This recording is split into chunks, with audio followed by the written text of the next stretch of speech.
ಮಹಾತ್ಮ ಗಾಂಧಿ ಉದ್ಯೋಗ ಖಾತ್ರಿ ಯೋಜನೆ ಹೆಸರು ಮತ್ತು ಕೇಂದ್ರದ ಪಾಲಿನಲ್ಲಿ ಕಡಿತ ಮಾಡಿರುವ ಕ್ರಮವನ್ನು ಖಂಡಿಸಿ ಪ್ರಧಾನಿ ನರೇಂದ್ರ ಮೋದಿ ಅವರಿಗೆ ಮುಖ್ಯಮಂತ್ರಿ ಸಿದ್ದರಾಮಯ್ಯನವರು ಪತ್ರ ಬರೆದಿದ್ದಾರೆ.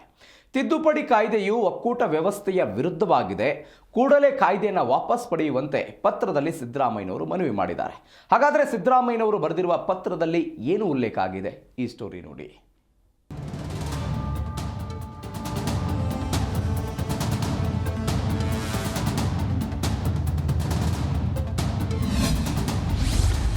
ಮನ್ರೇಗಾ ಹೆಸರು ಬದಲಾವಣೆ, ಅನುದಾನ ಕಡಿತಕ್ಕೆ ವಿರೋಧ. ಪ್ರಧಾನಿ ಮೋದಿಗೆ ಬರೆದು ಮನವಿ ಮಾಡಿದ ಸಿಎಂ.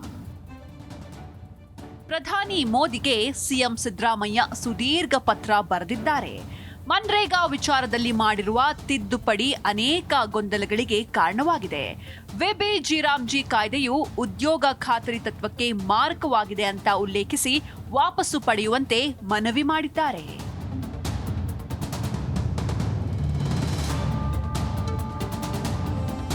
ಹಿಂದೆ ಮನ್ರೇಗಾ ಯೋಜನೆ ಅಡಿಯಲ್ಲಿ ಕೇಂದ್ರದ ಪಾಲು 90%, ರಾಜ್ಯದ ಪಾಲು 10% ಹಂಚಿಕೆ ಇತ್ತು. ಆದರೆ ಈಗ ಹೊಸ ಕಾಯ್ದೆಯಲ್ಲಿ 40% ರಾಜ್ಯಗಳು ಭರಿಸಬೇಕಿರೋದು ಕಷ್ಟ ಸಾಧ್ಯವಾಗಿದೆ. ಈ ಕಾಯ್ದೆಯು ಸಂವಿಧಾನದ ಕಲಂ 258, 250 ವಿಧಿಯನ್ನ ಉಲ್ಲಂಘಿಸುತ್ತೆ. ಜೊತೆಗೆ ಸಹಕಾರಿ ಒಕ್ಕೂಟದ ನಾಶಕ್ಕೆ ದಾರಿ ಮಾಡಿಕೊಡುತ್ತೆ.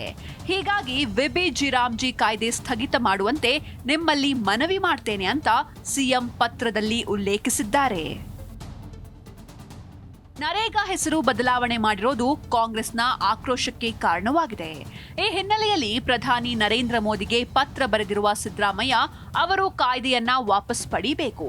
ಇದಲ್ಲದೆ ಮಹಾತ್ಮ ಗಾಂಧಿಯವರ ಹೆಸರನ್ನ ಮುಂದುವರಿಸಬೇಕು ಎನ್ನುವಂಥದ್ದು ಕಾಂಗ್ರೆಸ್ನ ಒತ್ತಾಯ. ಈ ನಿಟ್ಟಿನಲ್ಲಿ ದೇಶದಾದ್ಯಂತ ಕೈ ನಾಯಕರು ಹೋರಾಟವನ್ನ ರೂಪಿಸಿದ್ರು. ಅಲ್ಲದೆ ಕೇಂದ್ರ ಸರ್ಕಾರ ಗಾಂಧಿ ಹೆಸರನ್ನ ಇತಿಹಾಸದಿಂದ ಅಳಿಸುವ ಹುನ್ನಾರ ಮಾಡ್ತಾ ಇದೆ ಅಂತ ಕಾಂಗ್ರೆಸ್ ಆರೋಪಿಸ್ತಾ ಇದೆ.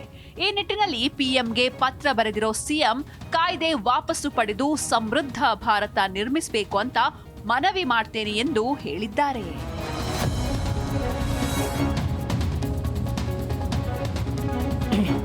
ಒಟ್ಟಾರೆ ಮನ್ರೇಗಾ ವಿಚಾರದಲ್ಲಿ ಕೇಂದ್ರ ಸರ್ಕಾರ ಮತ್ತು ರಾಜ್ಯ ಸರ್ಕಾರದ ನಡುವೆ ಫೈಟ್ ಮುಂದುವರೆದಿದೆ.